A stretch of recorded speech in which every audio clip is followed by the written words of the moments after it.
Olá, sejam bem-vindos a mais um episódio do nosso Pod Vindecast, o podcast da Igreja Cristã Vinde. Eu sou a Patrícia. Eu sou o Bira. E hoje, aproveitando aqui a nossa ocasião do mês de outubro, que é um mês muito especial para nós aqui de aniversário da Vinde e dos 508 anos da Reforma Protestante, correto, pastor? É isso. Estou aqui muitíssimo bem acompanhada com o Bira e o nosso pastor Daniel Basso. E hoje nós vamos falar sobre, justamente, a Reforma Protestante. Vamos iniciar então com uma oração, Bira, por gentileza. Vamos.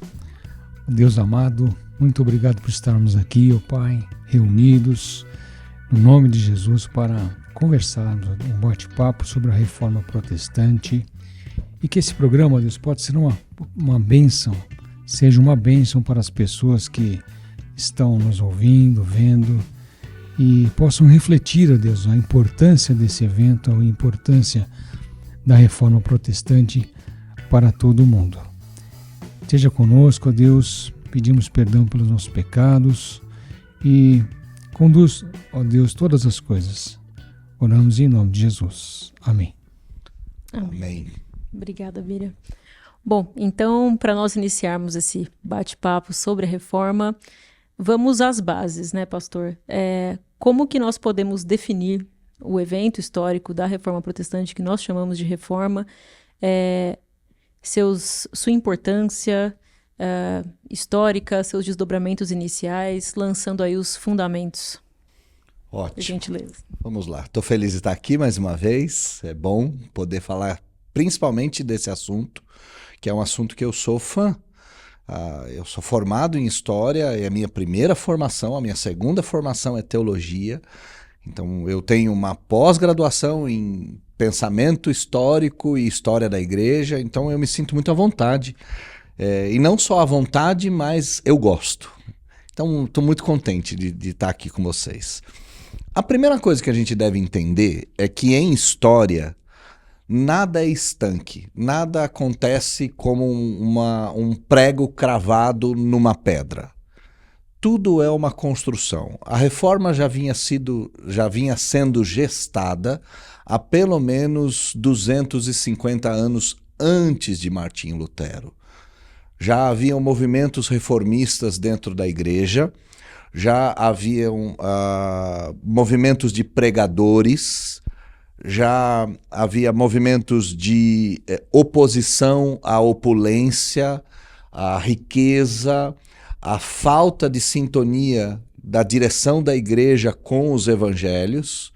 E você tem um evento, que é um evento que vai ocorrer no século XII, no século XIII, que é a consolidação das universidades, e as universidades começam a estudar os textos antigos. O movimento Ad Fontes, que é retorno às fontes, é um movimento universitário, é um movimento acadêmico, não é um movimento religioso. Então, a gente aprende em história que documentos árabes começaram a ser estudados nas universidades, a medicina árabe, a filosofia grega. E nesse bojo de documentos que estavam entrando na Europa e sendo estudados na universidade, aparece o Novo Testamento, aparecem os pais da igreja, aparecem os escritos do início da fé cristã. Esses escritos vão gerar esses movimentos. Então, numa universidade em Londres, você vai ter um estopim, numa universidade em Paris, você vai ter outro estopim, você vai ter na Itália um outro estopim, você vai ter o surgimento de movimentos. Esses movimentos vão se consolidar em 1517, quando Martinho Lutero vai propor um debate acadêmico sobre as teses que envolviam a igreja. Ele não está tentando fazer uma reforma da igreja, ele está discutindo pontos teológicos na academia, na universidade. Universidade a qual Lutero era doutor, ele era professor da universidade. Então ele fixa as teses para propor o debate, para propor a discussão. Só que as teses dele eram muito à frente do seu tempo. E ao invés do debate, vai gerar a reforma. Então ela já estava sendo gestada, pelo retorno dos documentos, pela análise desses documentos da universidade, e Lutero vai ser o catalisador desse movimento. 250 anos, 300 anos já sendo gestado, ele vai catalisar isso na sua figura.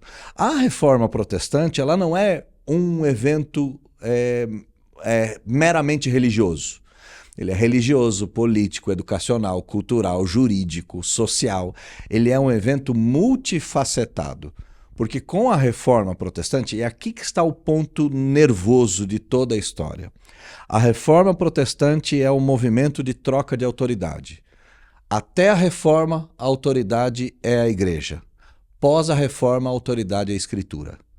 Então, a partir da autoridade da Escritura, você tem uma revolução educacional, uma revolução jurídica, uma revolução social, uma revolução econômica, mas um ponto. Revolução não no sentido revolucionário. Revolução no sentido de transformação. A mudança de autoridade da Igreja para as Escrituras vai transformar a sociedade como um todo. E essa transformação é sentida até os dias de hoje. É importante dizer exatamente o que eu quero dizer com revolução, porque uma das acusações contra a reforma é que os reformados são pai dos movimentos revolucionários que vão dar, por exemplo, vão culminar no comunismo, no socialismo, e nada disso. Nós não somos revolucionários nesse sentido. Mas a reforma vai causar uma verdadeira transformação social por causa da mudança da sua autoridade. Quando a Escritura se torna o centro, tudo muda, não tem como. O casamento muda, o rei muda, as leis mudam, tudo muda. Quando a Escritura se torna o centro da vida do homem, a vida do homem é transformada em todas as suas esferas. E são muitas, né? Nós temos esferas das mais variadas. Então é isso. Gestado durante 2 séculos e meio, começando na universidade, na análise dos documentos, Lutero é o catalisador disso e após Lutero, uma mudança que vai atingir o mundo todo. E foram 95 teses. 95 teses. E dessas 95 teses, qual que o senhor classifica, ou quais o senhor classifica nessas teses as mais importantes? São as primeiras? Na verdade, não. Todas são, né? O que Lutero está discutindo por meio das teses? Como é que funcionava o grande barato da Idade Média nas universidades eram os debates. Então você tinha a tese, a antítese, e aí você tinha que contrapor essa antítese e apresentar novos argumentos. Então era comum esses embates. Não havia internet, não havia televisão, não haviam jogos. O debate de ideias era o grande movimento.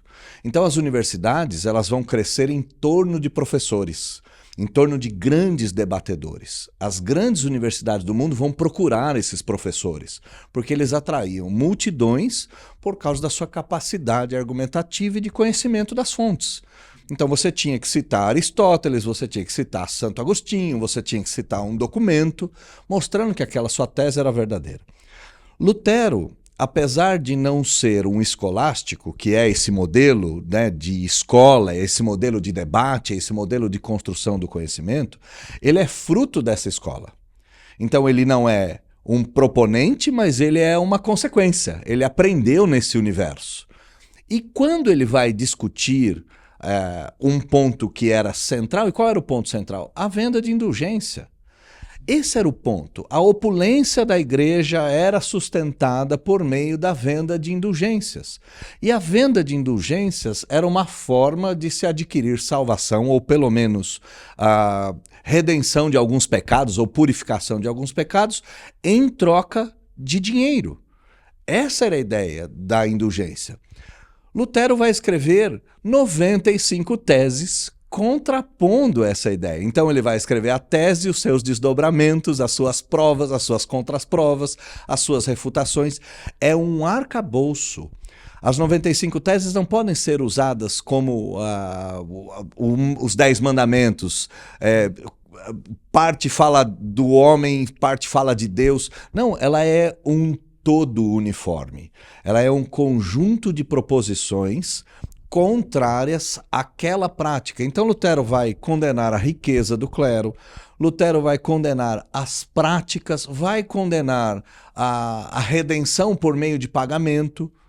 Isso era simonia, ou pelo menos um eco da doutrina de Simão o Mágico, que queria adquirir os dons ou as benesses do reino de Deus em troca de dinheiro.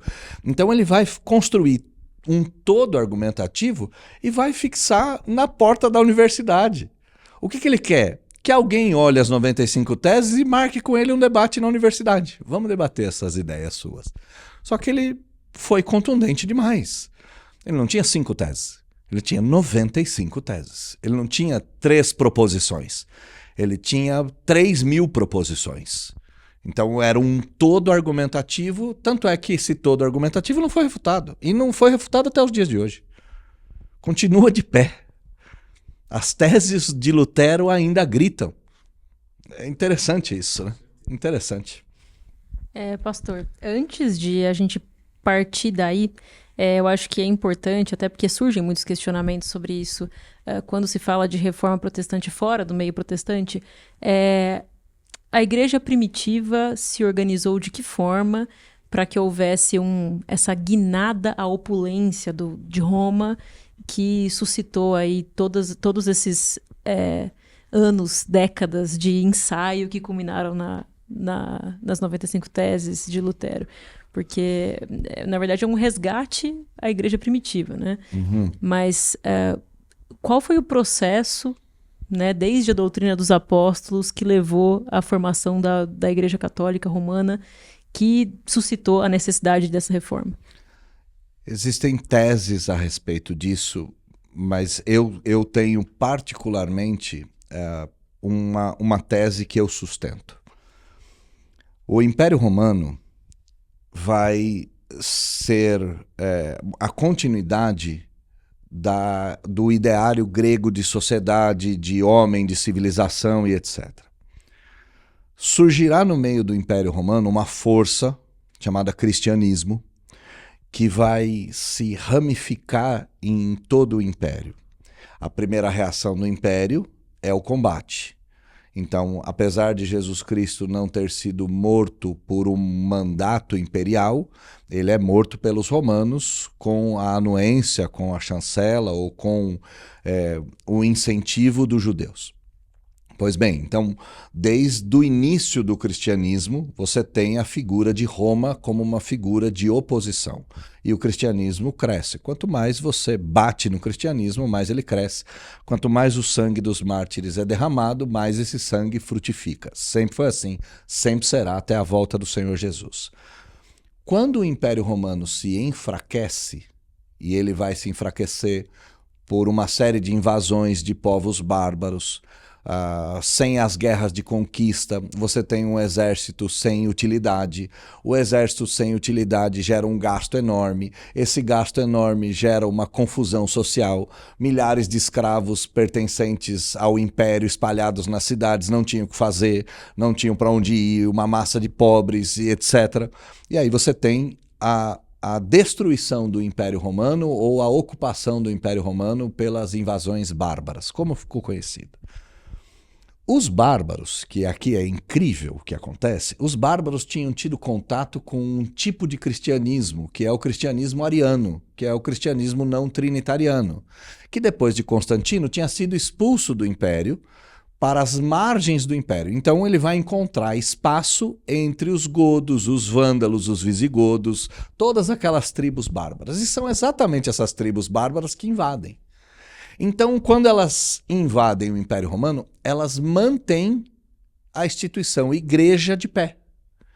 E a igreja vai ser a detentora da cultura, da lei, das normas, de toda essa herança romana.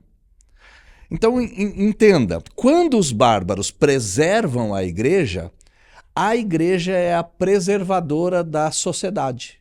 E a sociedade é romana. Então, do século V para frente, a igreja começa a se tornar cada vez mais a exposição do Império Romano do que a exposição da doutrina dos apóstolos. E no século VII para o século VIII, a igreja vai se consolidar como uma grande força, e isso vai até o século X.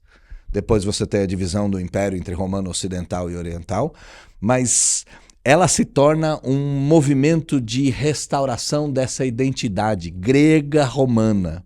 Por isso que a igreja majoritária, ela é igreja católica apostólica romana. E é claro que ela é romana. Ela é romana quando ela tem o culto aos seus mártires, o culto aos seus heróis. Os romanos cultuavam os seus heróis. Uma procissão em nome de um santo é exatamente o culto aos seus heróis. A igreja romana tem o sumo pontífice, aquele que é o grande fazedor de pontes, aquele que é o grande aglutinador dessa sociedade. Bom, César era o sumo pontífice, César era o fazedor de pontes. Então você tem uma amálgama. E essa amálgama vai trazer a riqueza do Império Romano. Os palácios, as colunas, as roupas, as vestimentas, as festas, as glórias. Foi sem querer. E é isso que é triste, porque não foi uma coisa... A gente acha que é uma coisa arquitetada. Não. A igreja é mantida, ela é mantida como baluarte ou sustentação da sociedade. A sociedade é romana, ela se torna romana e aí ela se perde. Isso é excelente de ser colocado, porque quando começamos a desenvolver os assuntos da reforma, sempre vão ter as oposições. Mas a igreja verdadeira é a igreja romana, porque nós preservamos a doutrina historicamente, desde o início. Mas, na verdade, o processo é muito mais complexo. Muito mais complexo. Foi se desvirtuando, né? É isso. Com o passar dos anos, na igreja primitiva, o homem foi se deixando, né, levar por política, por influências que não deveriam ter acontecido, né? A igreja se torna uma força política considerável. Então, os bárbaros vão ocupar o espaço dos romanos. Os romanos serão mantidos no seio da igreja. Não como persona, mas como cultura, como identidade, como jeito de ser. Ser cristão era ser do Império Romano, era pertencer ao Império Romano. Quando o Império Romano acaba, ser cristão e ser romano, ou ser romano, só podia ser romano ainda na igreja. Essas coisas se misturam, elas se tornam uma só. E isso não é tão estranho, porque nós temos, por exemplo, a religião dos ingleses. Ser inglês é ser anglicano. Nós temos isso. E tanto é que ser anglicano é uma coisa que funciona muito bem para os ingleses. É uma coisa que a gente precisa entender isso. E eu não estou fazendo nenhum demérito ao anglicanismo e nem mesmo ao catolicismo romano. Eu só estou dizendo que, em história, as coisas vão acontecendo. E elas vão acontecendo meio que sem querer. Ninguém ali está arquitetando colocar sob o bispo de Roma a coroa de César. Mas ele vai ocupar essa coroa, ele vai colocar sobre a cabeça a coroa de César. Ele se tornará a figura que une a igreja e o império numa só persona. E com relação, vamos dar um salto aqui para o nosso... Salto quântico. Um quântico. Ok. No nosso presente e futuro. A reforma de igreja, né? Eu sempre pensei nisso, né? Uma vez reformada a igreja, sempre reformando a igreja. Sim. Hoje, nas nossas igrejas do Brasil e do mundo, qual é a reforma que nós estamos precisando mais? Mira, essa pergunta é de uma assertividade. Em primeiro lugar, o lema da reforma, Igreja Reformada sempre se reformando, precisa ser entendido. Sempre se reformando não envolve inovação. Esse é o primeiro ponto. Igreja reformada sempre se reformando significa que a gente não pode parar no tempo e precisa continuar evoluindo. Não é bem assim. E é por isso que eu disse que a reforma protestante não foi um movimento revolucionário, não foi um movimento de mudança radical, foi um movimento de retorno teológico. A mudança radical passa por essa mudança teológica. Uma vez que as escrituras se tornam a fonte de autoridade, o casamento é ressignificado. Uma vez que as escrituras se tornam fonte de autoridade, a política é ressignificada, a cultura é ressignificada, as artes são ressignificadas, tudo é ressignificado. Então, se reformar não é inovar. Se reformar é voltar. Teologicamente, todo movimento de reforma é um movimento de retorno às Escrituras. Os princípios e valores das Escrituras. Sempre às Escrituras. E para a gente entender o que é esse retorno às Escrituras, por que a gente não pode retornar à igreja mais antiga, por exemplo? Ora, porque o padrão definidor da igreja não pode estar na própria igreja. Vou tentar explicar isso de forma mais simples. O que faz um carro ser bom não é o construtor do próprio carro ou o dono do carro. São as análises feitas de forma externa ao veículo.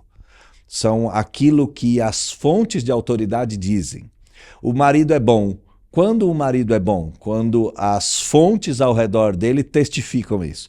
Imagina se eu chego e digo, eu sou o melhor marido do mundo. Você vai perguntar para mim, por que você está dizendo isso? Porque eu acredito nisso. Ora, mas quais são as evidências disso? As minhas próprias. Isso é uma tolice. Então a igreja não se autotestifica. A igreja não diz que ela é a igreja verdadeira porque ela está dizendo. A igreja não pode se afirmar a igreja verdadeira porque simplesmente ela se afirma a igreja verdadeira. Ela precisa ter uma fonte externa a ela que aponta se de fato ela é verdadeira ou não. Por isso o retorno é a Escritura, porque a Escritura é a fonte que autentifica a igreja. Quando a gente olha para a Escritura e pergunta para a Escritura sagrada, qual é a marca da verdadeira igreja? A Escritura vai dizer pelo menos 3. A marca da verdadeira igreja é a pregação, a marca da verdadeira igreja é o sacramento, a marca da verdadeira igreja é a disciplina. E isso foi retratado, por exemplo, na Confissão de Fé Belga, uma das confissões históricas. Então, se você retornar para uma igreja, você não está automaticamente retornando para o Evangelho. Porque a igreja é a manifestação visível do Evangelho e ela só é igreja quando ela é autentificada pelo Evangelho. Quando o Evangelho olha e fala, opa, aqui é a verdadeira igreja. Quando essa igreja se perde, ela pode afirmar-se verdadeira igreja o quanto ela quiser. Ela não é mais. O retorno, a reforma protestante é o retorno às Escrituras, não é a inovação. E por que eu disse tudo isso? Porque a gente acha que o movimento reformado é voltar para uma denominação histórica. Voltar para uma denominação histórica talvez seja um primeiro passo, porque nem toda denominação histórica pode ser enquadrada como igreja verdadeira. Nem tudo que reluz é ouro, e essa é a grande verdade do mundo que a gente vive. A igreja verdadeira precisa ter marcas autentificadas, marcas de autenticidade, essa é a palavra que eu quero, advindas das Escrituras. Nós devemos retornar para igrejas que sejam submissas às Escrituras e que tenham essas marcas das Escrituras. Então a reforma hoje é procurar igrejas bíblicas, em que a fonte de autoridade não é o pastor, o bispo ou o apóstolo, em que a fonte de autoridade não é a historicidade da igreja. Somos a igreja verdadeira porque temos 500 anos ou porque temos 2000 anos. Pouco importa. O diabo é talvez um dos seres mais velhos desse nosso universo e ele é o pai da mentira. Então, ser velho não significa nada, porque alguém já disse em algum lugar que até os canalhas envelhecem. Então, tá tudo certo. Ser velho não significa muita coisa, né? Então, voltar às Escrituras, Bira, é a verdadeira reforma. E a igreja brasileira precisa disso de forma urgente. Porque nós, como brasileiros, fomos ensinados a apagar a nossa história. Então, desde o período da colonização, todas as sucessões de governo, de ideias, apagam o que foi feito no passado. O brasileiro não é acostumado a lidar com história. O brasileiro gosta do novo. E muita gente nessa onda de igreja reformada acredita que a verdadeira reforma da igreja é inovar. E aí nós temos várias inovações de pessoas se dizendo reformadas. Não funciona muito bem isso. Interessante. Até é interessante, pastor, o senhor pontuar isso. Existe, até eu pensei isso por um bom tempo, que toda igreja evangélica ou cristã não católica automaticamente cairia na categoria de igrejas reformadas, mas não é bem assim. Não. Então, como é que a gente pode definir, né, os frutos da reforma protestante em termos de igrejas bíblicas reformadas e de novas denominações que surgiram mais na contemporaneidade, né? Vamos lá. O movimento da reforma, ele é entendido historicamente como aquilo que aconteceu na Suíça e nos Países Baixos. Então, a reforma não é a igreja advinda a partir das 95 teses de Lutero. Historicamente, nós temos as igrejas dessa raiz de Lutero, são as igrejas evangélicas. As igrejas reformadas são as igrejas do continente também, mas mais voltadas à doutrina de João Calvino ou ao calvinismo. Essa é a diferença. Significa que evangélicos e reformados não têm nada em comum? Lógico que tem. Nós acreditamos nos 5 solas. Tanto evangélicos quanto reformados acreditam nos 5 solas. Qual é a diferença? Eu acredito que a diferença é cultica. E aqui é onde eu ancoro isso. Para as igrejas evangélicas, aquilo que não está proibido pode ser utilizado no culto. Tá? Então, uma igreja luterana não tem problema de velas, de cores litúrgicas, de calendário litúrgico, porque não há nenhuma proibição. Não há nenhum tipo de proibição sobre vestimentas. Então, as igrejas luteranas, elas vão absorver uma série de aspectos culticos do romanismo, porque ser evangélico é entender que tudo aquilo que Deus não proibiu é permitido no culto público. Ser reformado é um movimento contrário a isso. Ser reformado é tudo aquilo que Deus não autorizou no culto público está automaticamente proibido. Então veja a diferença. Enquanto na igreja evangélica aquilo que não está proibido pode ser utilizado, na igreja reformada aquilo que não está autorizado está automaticamente proibido. Então na igreja reformada você vai ter pelo menos 5 aspectos culticos. Leitura da palavra, canto da palavra, pregação da palavra, experimento da palavra, ceia e batismo e prática da palavra. Então a palavra é o centro do culto e somente aquilo que a palavra diz deve ser representado no culto público. Evangélicos e reformados são ramificações da reforma protestante que têm pontos em comum e pontos de distanciamento. A reforma protestante vai encontrar um eco nas reformas anglicanas, nas reformas inglesas. Nas reformas, nas guerras civis inglesas, você vai ter uma recuperação dos aspectos reformados. Os ingleses são insulares. Eles vão recorrer ao continente e é sempre assim. Aquilo que está no continente tem uma tendência de ser mais forte do que aquilo que está na ilha. A ilha tem dificuldades, a ilha tem intempéries.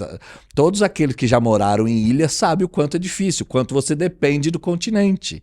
Então, na reforma, nas reformas, nas guerras civis inglesas, eles vão recorrer à teologia reformada.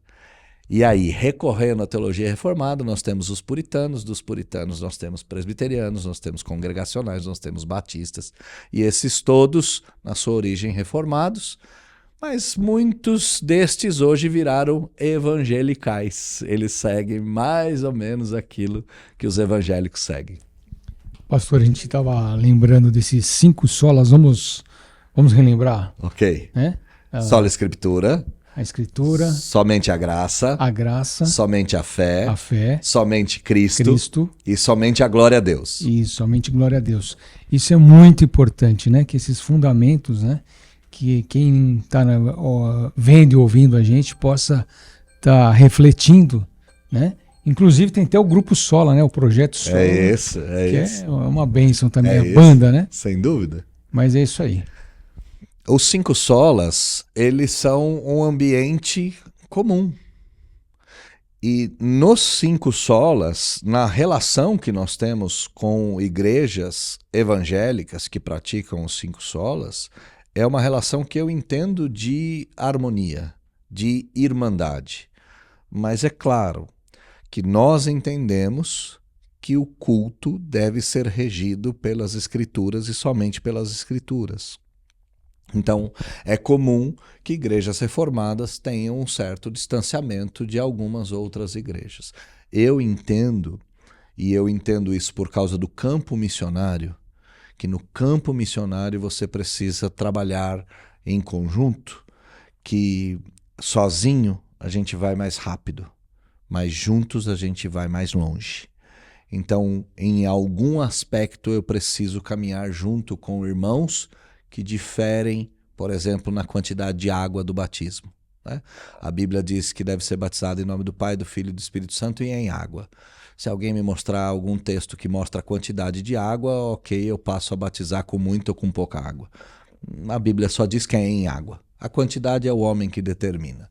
Então, se alguém batiza com o tanque cheio, ou se alguém batiza com a colher de sal, tá tudo certo. A gente pode andar junto com essas diferenças mínimas, porque no fim das contas temos água, e é isso que importa. Existem as questões secundárias e as questões primárias, né, que são relativas à salvação. E até eu vi uma pregação do Joel Bick sobre esse assunto, e você olhar para as escrituras, né, você ter a liberdade de você mesmo ter a experiência de ler, interpretar e explicar as escrituras usando a própria escritura, né? Isso não significa que não existem trechos difíceis, dificuldades. Sem dúvida. Mas tudo que diz respeito à matéria primária de salvação é extremamente claro, né? Claro. Então, uma das coisas interessantes que esse princípio é o princípio que é sempre utilizado para nos acusar, que é a livre interpretação das Escrituras. Livre interpretação das Escrituras não significa interpretação livre das Escrituras. São duas coisas completamente diferentes. Livre interpretação das Escrituras significa que cada um pode, por si mesmo, chegar à Escritura e interpretá-la. Interpretação livre das Escrituras significa não ter nenhum tipo de critério, e não é isso. Você usou o critério máximo, grande diferença. Qual é o critério máximo? A Escritura explica a própria Escritura.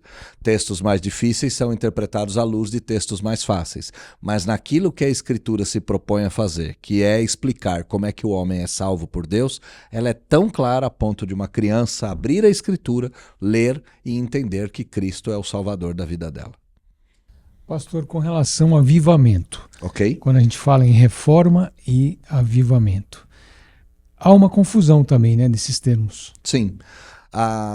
Os avivamentos, eles pareceram, historicamente, serem movimentos de ruptura com a reforma protestante, como a reforma foi um movimento de ruptura com a Igreja de Roma. E eu não acredito nisso. Eu acredito que a reforma protestante, ela produz avivamentos. Mas o que é um avivamento? O avivamento é uma pessoa orar em outras línguas, sejam essas angelicais ou sejam essas idiomáticas, idiomas conhecidos. Eu não entendo que isso é um avivamento. O avivamento é um homem comum passar a pautar a sua vida num livro antigo. O avivamento é o homem comum passar a educar seus filhos à luz da Escritura. O avivamento é o homem comum conduzir a sua casa, a sua esposa, ou tratar a sua esposa como noiva de Cristo e ser ele Cristo para a sua esposa. O avivamento é quando essa família decide agir na contramão do mundo para não ofender o seu Senhor. Avivamento é quando uma família abre mão do seu dia de descanso e juntos partem em direção à igreja para louvar e cultuar o Senhor Deus. Isso são micro fragmentos de avivamento. E quando Deus resolve incendiar esses micro fragmentos, eles modificam a cultura como um todo. Mas eu não posso deixar de enxergar o avivamento num homem, numa mulher que espera casto até o dia do casamento.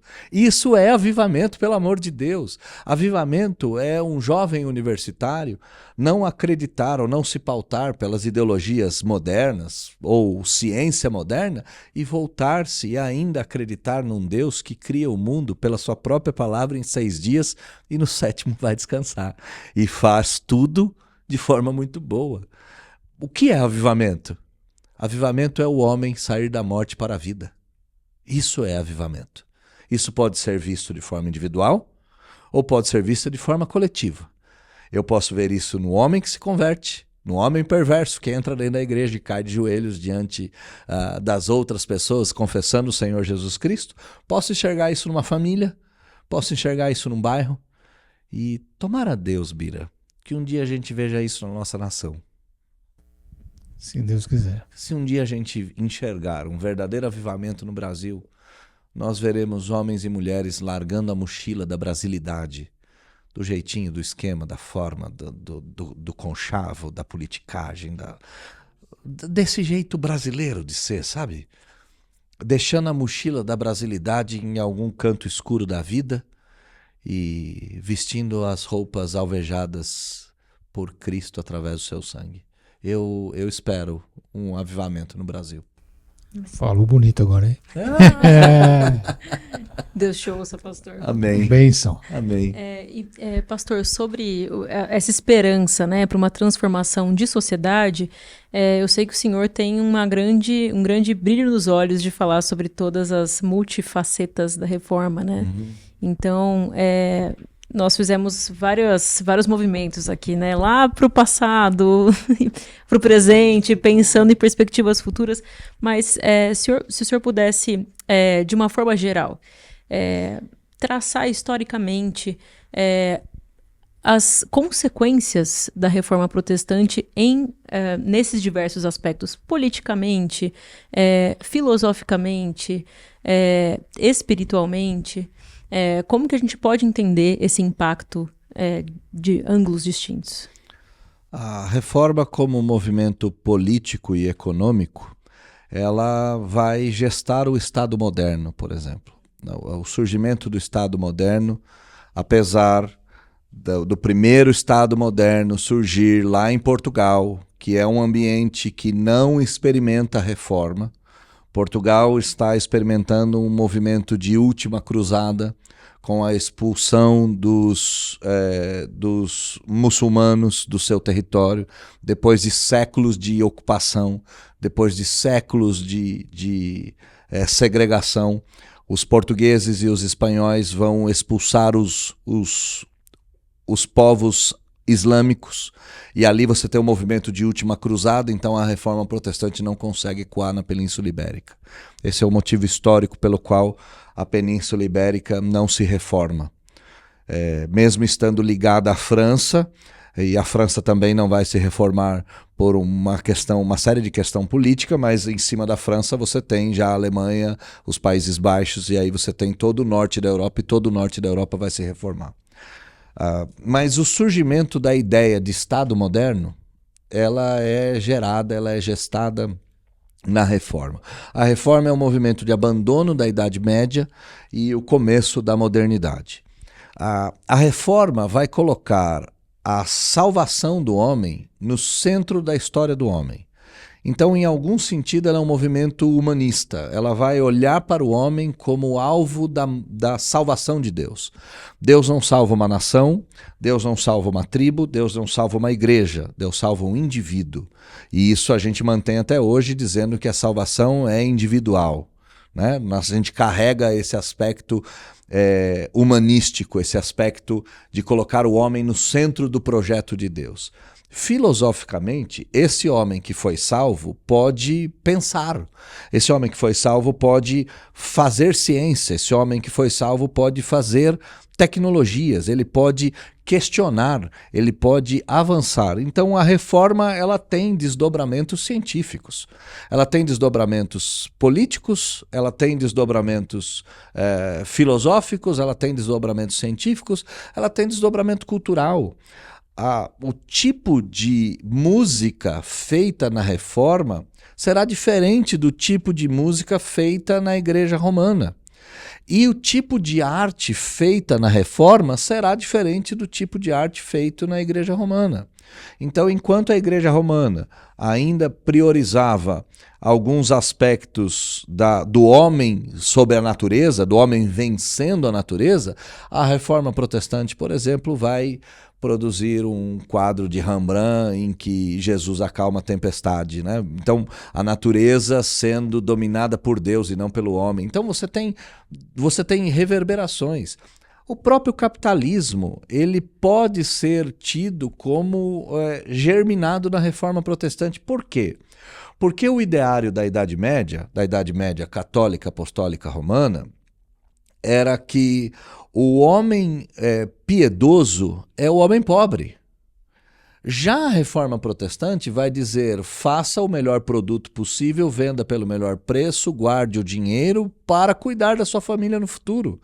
A ideia de mordomia, ela começa a ser utilizada, e essa ideia de mordomia vai reverberar no que nós chamamos de capitalismo.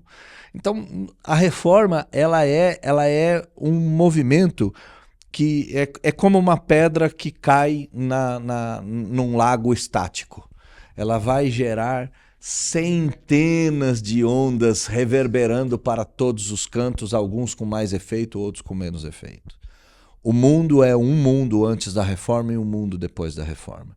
Depois da reforma protestante, reis não estão sujeitos à igreja.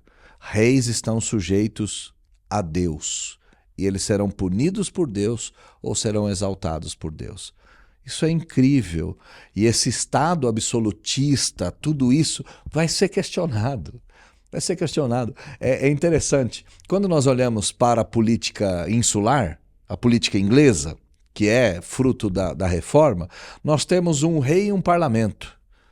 Ora, Israel toda, a República Hebraica, foi governada por parlamentos, por microparlamentos. Isso aconteceu lá no deserto.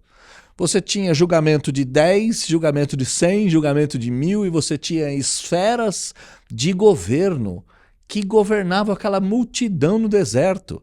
Então o governo parlamentar surge nas escrituras, meu Deus do céu. Ele não surge em outro lugar. Então, uma vez que as escrituras se tornam a verdade, isso vai acontecer. Você sabe que essas coisas todas que nós estamos falando, depois vai ter um monte de hater escrevendo, dizendo que eu tô maluco, falando umas bobagens. Isso vai acontecer, né? Vai fazer o quê? Mas não é verdade. As escrituras é a fonte da verdade absoluta. E eu olho para ela e vejo todo desse mundo que nós vivemos lá nela. Voltar a ela é reformar o mundo, melhorá-lo. O retorno às escrituras, ele produz obediência, e essa obediência muda tudo, né? A obediência, a piedade, e isso é muito observável quando a gente fala do movimento do puritanismo, né? Em específico. E gostaria que o senhor, se possível, comentasse um pouco sobre o puritanismo, e também uma dúvida final aqui sobre esses novos movimentos que têm surgido, neopuritanismo, neocalvinismo, essa tentativa de resgate que eu noto que tem surgido, né, de retornar às tradições da reforma, né? Okay. E o que isso tem de benefícios e de malefícios, e como a igreja atual pode se situar de forma sadia? Ótimo. A igreja anglicana vai se dividir em duas alas. Uma ala mais romana, uma ala mais litúrgica e uma ala mais teológica. Essa ala mais teológica, ela vai gestar esse movimento dos puros. O puritanismo nada mais é do que um movimento dentro da igreja anglicana para buscar a pureza das escrituras, da teologia, do sistema de governo e etc. Então os puritanos vão discutir, por exemplo, qual é o sistema de governo bíblico, se é o episcopal. E nas discussões puritanas, nós vamos ter uma ala presbiteriana, nós vamos ter uma ala congregacional e nós vamos ter uma ala batista. Então, será uma grande discussão sobre sistemas de governo. E esses sistemas de governo vão gerar, por exemplo, 3 confissões de fé. Confissões de fé histórica, Westminster, Savoy e a de Batista, 1689. Então você tem, dentro do anglicanismo, um movimento de reforma, e esse movimento de reforma será o pai das denominações. É bem verdade que John Knox já tinha estudado anteriormente lá em Genebra, e John Knox vai ser o pai do presbiterianismo na Escócia. Então o presbiterianismo tem um surgimento um pouco diferente, mas ele encontrará eco dentro dos puritanos, isso de forma muito clara.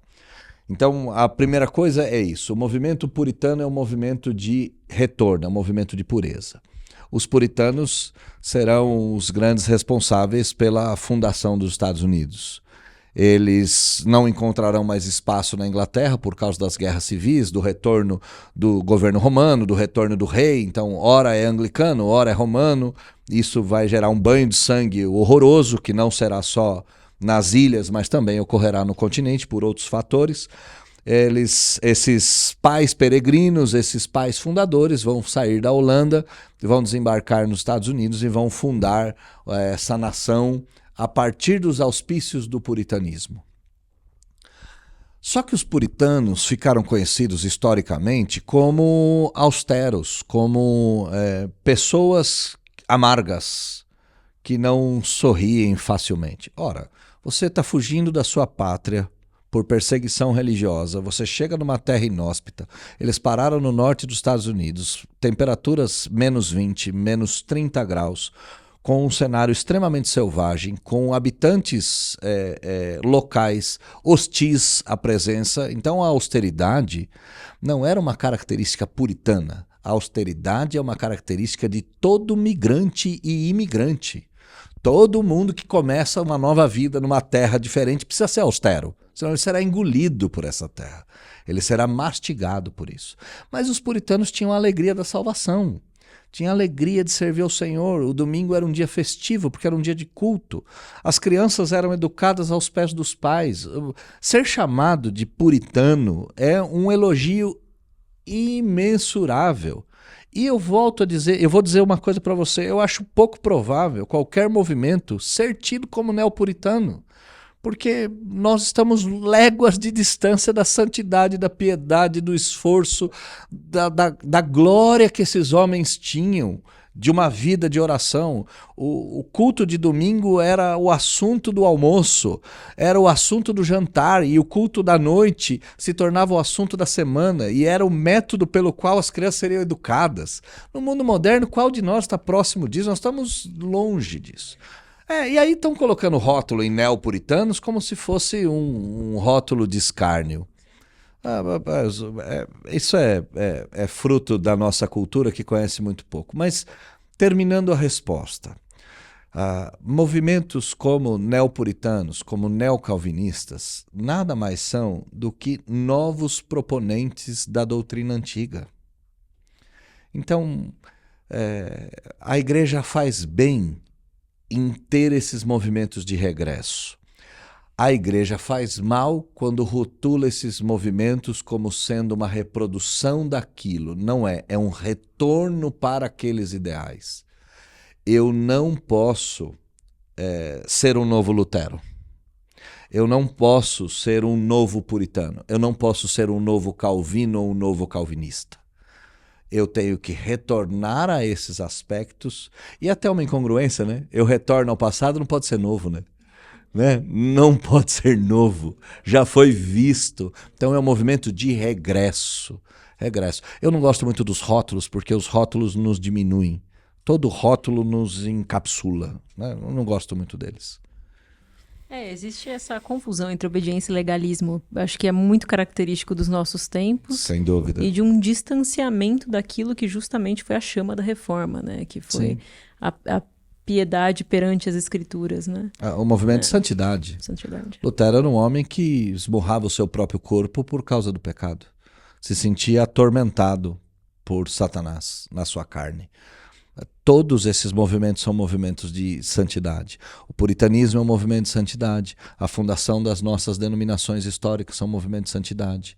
A reforma protestante, o movimento evangélico e o movimento reformado são movimentos de santidade. Os avivamentos são movimentos de santidade. Retornar às escrituras é ser santo e a santidade é leve, não é legalista.